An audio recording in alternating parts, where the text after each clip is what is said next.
विद्यार्थी मित्रांनो, आपण मागच्या व्हिडिओमध्ये दिशा व उपदिशा याच्याबद्दल माहिती घेतली होती.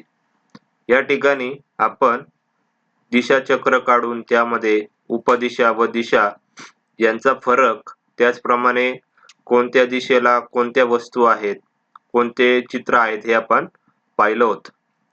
या व्हिडिओमध्ये आता आपण पुढे जाणार आहोत. पहा, या ठिकाणी माहित आहे का तुम्हाला, दिशा या नेहमी जमिनीला समांतर असतात. आता या ठिकाणी पहा, म्हणून नकाशा नेहमी स्थानिक दिशानुसार जमिनीवर ठेवावा. विद्यार्थी मित्रांनो, या चित्रामध्ये आपल्याला लक्षात येतंय की या चित्रामध्ये इथे डोंगर आहे, सूर्य आहे आणि ही मुलगी या ठिकाणी नकाशावरनं दिशा शोधण्याचा प्रयत्न करते आहे. या ठिकाणी इथे पहा, नकाशा हा नेहमी स्थानिक दिशानुसार जमिनीवर ठेवावा असं सांगितलेलं आहे.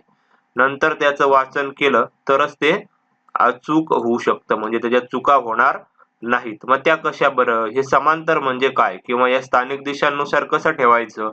तर नकाशातली उत्तर दिशा ही उत्तर दिशा आपली समोरची उत्तर दिशा असली पाहिजे. म्हणजेच काय, या ठिकाणी नकाशाची दिशा आणि खरोखरची वातावरणातली दिशा ही जी आहे ही सारखी असली पाहिजे. पहा, या चित्रामध्ये आपल्याला या ठिकाणी इथे लक्षात येतंय, इथे याचा अर्थ काय, तर हा नकाशा असा जमिनीवरती टाकलेला आहे, म्हणजे जमिनीवरती समांतर आहे.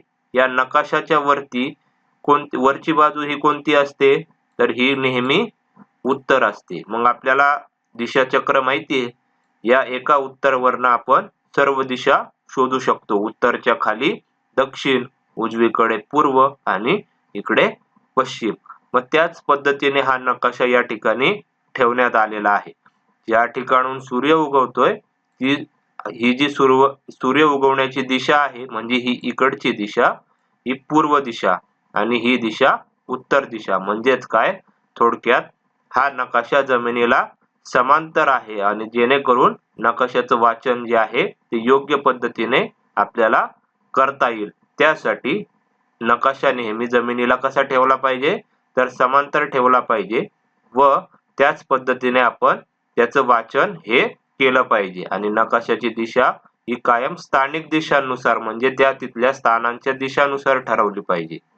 म्हणजेच सूर्य ज्या ठिकाणी उगवलाय ती पूर्व दिशा आली पाहिजे आणि मग त्या पद्धतीने बाकीच्या दिशा आपल्याला ठरवता आल्या पाहिजे.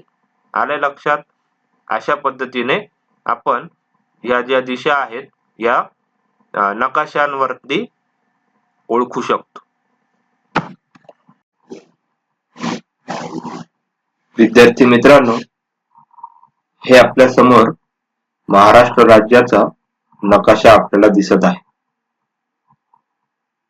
याचं जर आपण बारकाईने निरीक्षण केलं तर या नकाशामध्ये आपल्याला आपल्या राज्यामध्ये असणारे विविध जिल्हे, त्यानंतर त्याचा प्राकृतिक भाग याची माहिती आपल्याला दिसून येईल. या नकाशाच्या खाली आपल्याला दिशांचं सुद्धा मार्गदर्शन नकाशामध्ये केलेलं आहे. या दिशांच्या माध्यमातून आपण विविध प्रश्नांची उत्तरं देखील सोडवू शकतो आणि या नकाशाचं वाचन आपल्याला या दिशांच्या माध्यमातून करणं अतिशय सोपं जातं. तर पाहूयात, या नकाशाच्या माध्यमातून आपण या प्रश्नांची उत्तरे सोडवायला शक्य होतंय की नाही.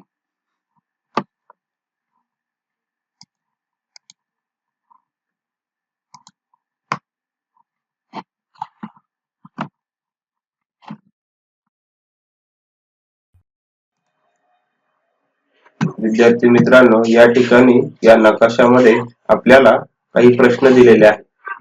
तुम्ही तयार केलेल्या दिशा चक्राचा वापर वरील नकाशासाठी करा. मग आता यामध्ये पहिला प्रश्न आहे, बीड जिल्ह्यात दिशा चक्र ठेवून कोणते कोणते जिल्हे दिशा व उपदिशांवर येतात त्यांची नोंद करा. पाहूयात. आता पहिल्यांदा बीड जिल्हा आपल्याला शोधायचा आहे. पहा, या ठिकाणी बीड जिल्हा आहे. या बीड जिल्ह्यामध्ये आपल्याला आता काय करायचंय, हे दिशाचक्र जे आहे दिशाचक्र आपल्याला ठेवायचंय. म्हणजे असं समजूयात की हा बीड जिल्हा आहे, या बीड जिल्ह्यामध्ये आपल्याला आता उत्तर, दक्षिण, पूर्व, पश्चिम ही दिशा जी आहे ही अशा पद्धतीने ठेवायची आहे. किंवा आपण मनातल्या मनात सुद्धा हे मानू शकतो, वरती उत्तर, खाली दक्षिण, पूर्व आणि पश्चिम, बरोबर की नाही. मग आता बीडच्या उत्तरेला मग आता दिशा व उपदिशांवर कोणते कोणते जिल्हे येतात ते आपल्याला आता इथे लिहायचे. आता उत्तर दिशा कशी असते, वरती असते. मग आता बीडच्या उत्तरेला तर हे सगळं आपल्याला बीड जिल्हा केंद्रस्थानी ठेवून आपल्याला आता याचे जिल्हे लिहायचे आहेत. मग कोणते कोणते आहेत, बीडच्या उत्तरेला आहे जालना, त्यानंतर दक्षिणेला आहे उस्मानाबाद, बरोबर. त्यानंतर पूर्वेला कोणता जिल्हा येतोय, परभणी. त्यानंतर पश्चिमेला इकडे येतोय अहमदनगर, इकडे पुणे सुद्धा येतोय. जसं पश्चिमेकडचे हे जिल्हे आहेत, पुणे आहे, रायगड आहे, हे बीडच्या पश्चिमेकडे असणारे जिल्हे आहेत. पूर्वेकडे असणारे जिल्हे आहेत परभणी, नांदेड, हे जे आहेत हे सगळे पूर्वेकडील हे जिल्हे आहेत.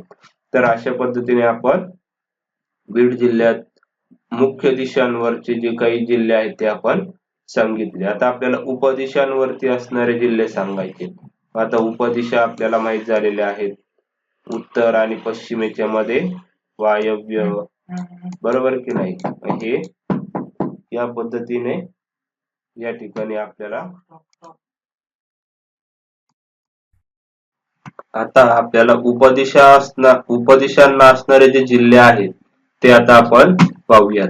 मग आता बीडच्या या ठिकाणी आपण आता 4 उपदिशा पाहिल्या होत्या, बरोबर की नाही. एक वायव्य, ईशान्य, नैऋत्य आणि आग्नेय. उत्तर आणि पश्चिमेच्या मध्ये वायव्य येते, उत्तर आणि पूर्वच्या मध्ये येते ईशान्य, त्यानंतर पश्चिम आणि दक्षिणेच्या मध्ये येते ते नैऋत्य, आणि पूर्व आणि दक्षिणच्या मध्ये येते ती आग्नेय. यासाठी आपण शॉर्टकट सुद्धा लक्षात ठेवू शकतो, वा, ई, नै आणि आ. हे जर आपण शॉर्टकट लक्षात ठेवलं तर आपल्याला हे जे दिशा आणि उपदिशा हे चित्र जे आहे ते परफेक्ट आपल्या लक्षात राहू शकतं आणि आपला गोंधळ होणार नाही. मग आता आपण बीड जिल्ह्याच्या पहिल्यांदा वायव्येला कोणते कोणते जिल्हे आहेत ते पाहूयात. म्हणजे उत्तर आणि पश्चिम दिशेच्या मध्ये, म्हणजे वायव्यला.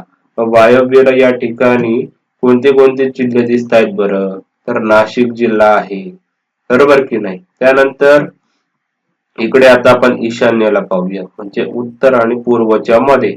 मग आता ईशान्येला कोणते जिल्हे आहेत, तर इकडे आपल्याला वरती तिरक्या बाजूला वरती आपल्याला काय दिसत आहे, तर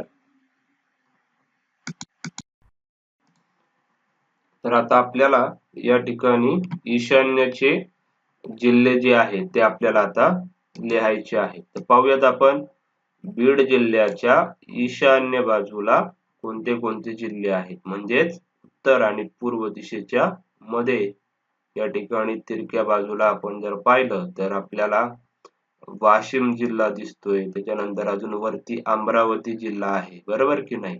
मग असं ईशान्येला आपण जर अजून वरती गेलं तर या ठिकाणी आपण म्हणू शकतो की इकडे ईशान्येला आपल्याला या ठिकाणी छत्तीसगड, किंवा या ठिकाणी वरती मध्य प्रदेश हा जो राज्य आहे त्याचा काही भाग जो आहे तो आपल्याला ईशान्येला लागून येतोय. त्यानंतर नैऋत्य दिशा म्हणजेच पश्चिम आणि दक्षिण दिशेच्या मध्ये नैऋत्य दिशा जी आहे त्या नैऋत्येला, म्हणजे इकडे खाली तिरक्या बाजूला आपण पाहूयात कोणते कोणते जिल्हे येत आहेत. तर या ठिकाणी आपल्याला सातारा दिसतोय, त्यानंतर त्याच सलग रेषेमध्ये आपल्याला रत्नागिरी दिसतोय. हे सुद्धा जिल्हे आहेत. हे जिल्हे आपल्याला या ठिकाणी असं म्हणता येईल की बीडच्या या ठिकाणी नैऋत्य दिशेला सातारा आणि रत्नागिरी जिल्हे आहेत, बरोबर की नाही. मग आता पुन्हा आता शेवटची जी उपदिशा आहे ती म्हणजे आग्नेय दिशा. मग आग्नेय दिशेला कोणते कोणते आहेत, बीड या जिल्ह्याच्या आग्नेय दिशेला आपण केंद्रस्थानी बीड जिल्हा धरलेला आहे, हे लक्षात ठेवायला पाहिजे.